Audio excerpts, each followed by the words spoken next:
distortion that's over 2 times greater. That's a major factor, and we're seeing it 3 and 4 times greater. Now, what's even more troubling is when you look at how children's deaths are being covered. Because children's deaths, of course, are especially tragic to so many of us.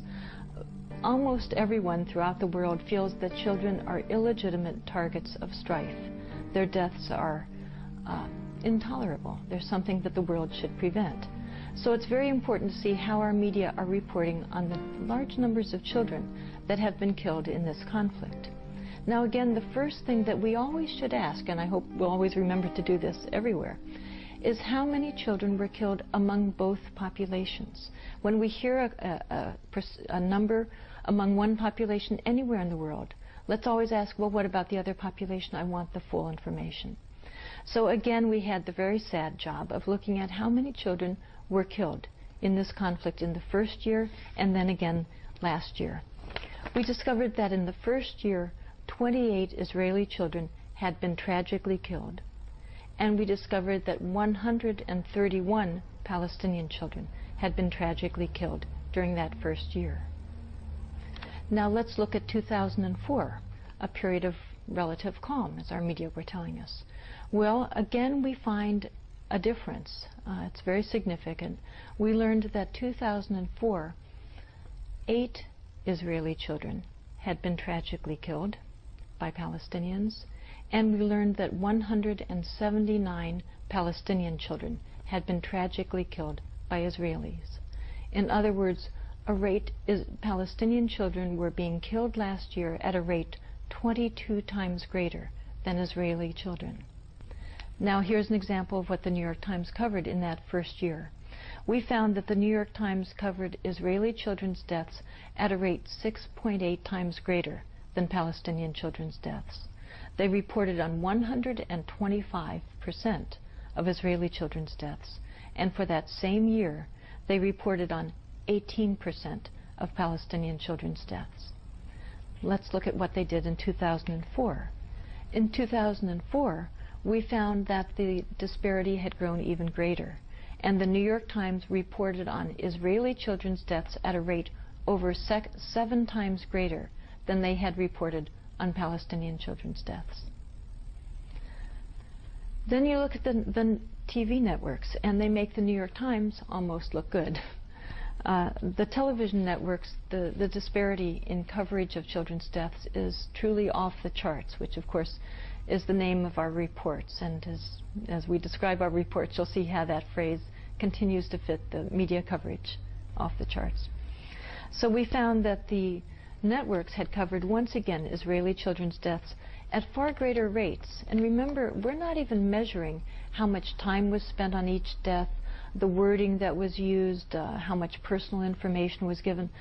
I have no doubt that that would increase this differential even far greater than I'm describing. We're just talking about a death even having been reported or having been mentioned and finding enormous distortion there.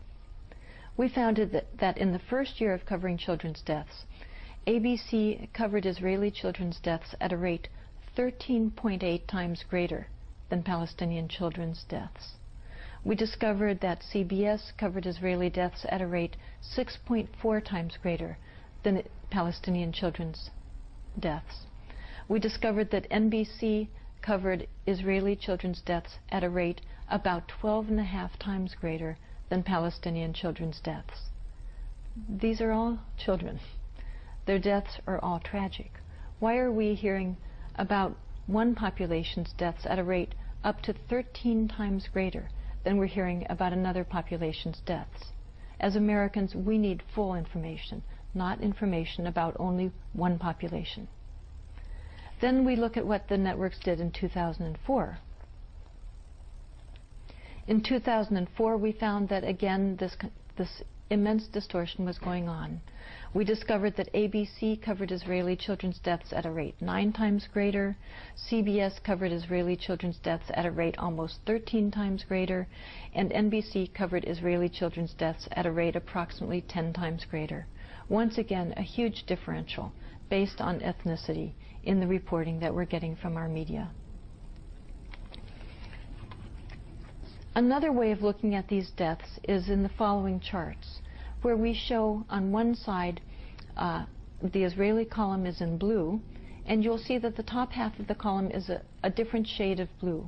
Those are the repetitions of deaths that were reported in our media, where that makes the blue column, which is the Israeli death column, look significantly higher than the amount of death that was actually going on the ground. Then you compare that to the red column, the Palestinian column, and you'll notice that the top half, far more than half, I'm afraid, of that column is a vast empty column of Palestinian deaths that were never even reported once, making the Palestinian death column look far smaller than it was in reality. Now, of course, though, that empty column is full of tragedy. Every one of those children or men or women, whoever was killed, is still being mourned by their families, and yet their deaths were invisible to the American population, whose tax money Israel is using. That's why we have to know these facts. Another very revealing way of looking at these deaths is to chart them chronologically. In the following chart, the first line that you'll see is how the New York Times reported the deaths, the Israeli deaths. Now, in the next line, we'll show you the number of Israeli deaths that had actually occurred during that first year. Now, the next line will show how Palestinian deaths were reported in that first year. And the final line will be the number of Palestinian deaths that actually had occurred during that year. As you'll see, in time after time after time, the curves all follow the Israeli death rate, rather than the Palestinian reported deaths following their own death rate. This is startling to me, and I suspect will be startling to many people. Now, I'd like to just mention a few other studies, in addition to these major media that I've just described. Many people perhaps listen to NPR, to National Public Radio, and consider them considerably better. In fact, a number of years ago, there was a boycott and a great deal of pressure by pro-Israel organizations against NPR, saying that NPR was pro-Palestinian.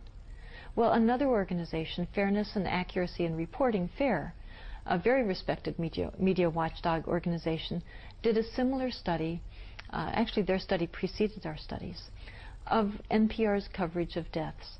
The researcher who did this excellent work, Seth Ackerman, discovered that NPR was reporting Israeli children's deaths at a rate of about 90%, and it was reporting Palestinian children's deaths at a rate of about 20%. Now, does this kind of reporting continue around the country? What about smaller newspapers around the country? We found that typically the reporting actually gets even worse in other publications, partly because many of the deaths of Palestinians are reported in the very last paragraphs of newspaper reports. And so naturally, when a newspaper is cutting a long news report, they cut out a lot of the Palestinian deaths. In some cases, for example, with the San Francisco Chronicle, which used to be my newspaper, we discovered cases, however, where there were deaths reported of Palestinians, in one case of a 9-year-old boy who had been killed. The death was reported in the news story, as I recall, in about the 3rd paragraph in the wire service report. The San Francisco Chronicle foreign desk had cut out that paragraph of the report they printed in their newspaper. So we've discovered, for example, with a 6-month study we did of the San Francisco Chronicle headline coverage of this conflict, that they were reporting on Israeli children's deaths at a rate 30 times greater than they were reporting on Palestinian children's deaths.